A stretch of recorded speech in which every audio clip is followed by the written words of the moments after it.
আসসালামু আলাইকুম। North south ভার্সিটিতে কালকে যে কোরআন অবমাননার ঘটনা হয়েছে, এটা আসলে মেনে নেওয়ার মতো না। প্রতিটা মুসলিমের বুকে রক্তক্ষরণ হওয়ার মতো ঘটনা এটা। যেটা লাস্ট খবর পেলাম যে নর্থ সাউথ ভার্সিটি এই অপূর্ব এই অভিযুক্ত ছেলেটির শিক্ষক বলেছেন এই ছেলেটি 2023 সালে হিন্দু থেকে মুসলিম ধর্মে ধর্মান্তরিত হয়, কিন্তু তার বৃদ্ধা মা সংসারে ছিল, উনি হিন্দুই রয়ে যান।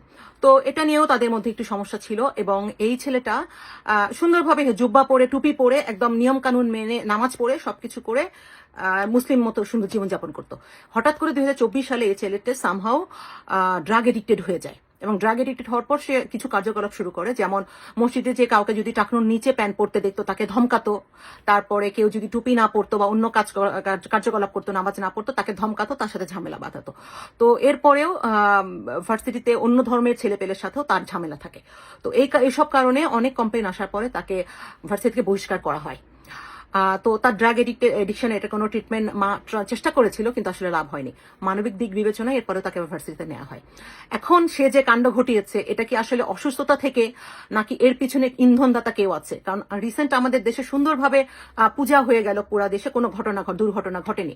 তো ইলেকশনের আগে এরকম কোনো হিন্দু মুসলিম কোনো মারামারি অথবা অন্য কোনো কারণে কিছু ঘটাতে চায় কিনা কেউ, আমি আশা করব পুলিশ এগুলো ইনভেস্টিগেশন করে জাতির সামনে উপস্থাপন করবে।